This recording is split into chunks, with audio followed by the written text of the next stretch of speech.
ஒரு ferry fruit. இது எப்படி இருக்கும்னா கோல்டன் லைட் மாதிரி இருக்கும். இந்த ஃப்ரூட்டை சாப்பிட்டா இளமையா மாறிடுவாங்க. அதை தெரிஞ்சுக்கிட்ட ஜாக்கும் வயசான தன்னோட உடம்பு சரியில்லாத ஒய்ஃபுக்கு சாப்பிட கொடுக்கறான். அவளும் அதை சாப்பிட்ட அடுத்த நாள் இளமையாகவும் அழகான ஒரு பொண்ணா மாறிடுறான். ஜாக் அவன் ஒய்ஃப் அழகானதை பார்த்து அவனால நம்பவே முடியல.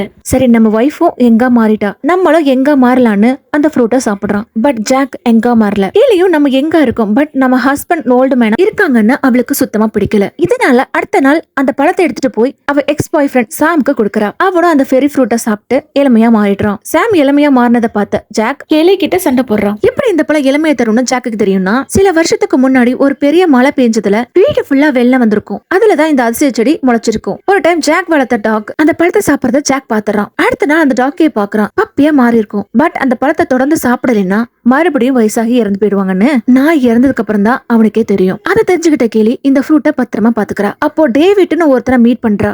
அவனும் அந்த பழத்தை சாப்பிட்டுதான் எங்க மாறி இருப்பான். நீயும் அந்த பழத்தை சாப்பிட்டியான்னு கேலி கிட்ட கேக்குறான். டேவிட்டும் திடீர்னு கேலி வீட்டுக்கு வந்து பெரி ஃப்ரூட்ட செடியை புடுங்கறத பார்த்து கேலி ஓடி வந்து அதை கூடன்னு டேவிட் கிட்ட சண்டை போடுறா. ஆனா டேவிட் அதை கீழே போட்டதுல செடியும் கருகி போயிடுது. கேலியும் கோவமா ஜாக் கிட்ட எனக்கு அந்த ஃப்ரூட் வேணும்னு சண்டை போடுறா. கேலியும் ஓகே நானே பாத்துக்கிறேன்னு டேவிட் வீட்டுக்கு போய் எல்லா இடத்துலயும் தேடுறா. டேவிட்டும் அங்க வந்துடுறான். பட் கேலி விடுறதா இல்ல. ரொம்ப நேரமா தேடிக்கிட்டே இருக்கா. ஆனா எங்கேயும் அந்த பழம் இல்ல. அன்எக்ஸ்பெக்டா கேலிக்கு அந்த பழம் டாய்லெட் இருக்கிறத பார்த்து அதை எடுத்து சாப்பிடுறா. கேலி மறுபடியும் அந்த பழத்தை ஷாம்க்கு கொடுக்கறா. ரெண்டு பேரும் ரிலேஷன்ஷிப்ல இருந்தனால கேலி பிரெக்னென்ட் ஆயிடுறா. கேலியும் அந்த பழத்தை சாப்பிடறதுனால பேபியும் சீக்கிரமா வளர ஆரம்பிச்சிருது. அந்த பழத்தை ஷாம் வீட்லயே வச்சு ரெண்டு பேரும் சாப்பிடுறாங்க. கேலியும் ஹாஸ்பிட்டலுக்கு செக்அப் போலான்னு சொல்றா. ஆனா சாம் கேலி வெளியே போக கூடாதுன்னு வீட்டுக்குள்ளேயே வச்சு லாக் பண்ணிடுறான். அதை பார்த்த கேலி ஜாக்குக்கு போன் பண்ணி ஹெல்ப் கேக்குறா. கேலிக்கு வழி வந்துருது. சாம் கிட்ட பழத்தை கேக்குறா. என்னால தர முடியாதுன்னு சொல்லிடுறான். பட் ஜாக் அந்த பழத்தை கொண்டு வந்து கேலி கிட்ட கொடுக்கறான். குழந்தையும் பிறந்துருது. ஆனா பேபி மூச்சு விட முடியாம இறந்து போயிடுது. அப்பதான் கேலி ஜாக்க பத்தி புரிஞ்சுக்கிறா.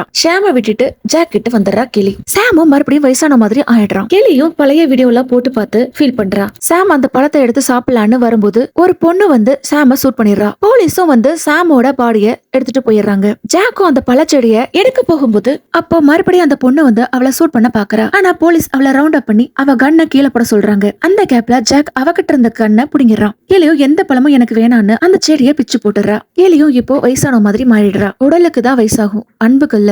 எவ்வளவு வயசானாலும் உண்மையான அன்பு எப்பவும் மாறாது. இந்த வீடியோ பிடிச்சிருந்துச்சுன்னா சப்ஸ்கிரைப் பண்ணிக்கோங்க.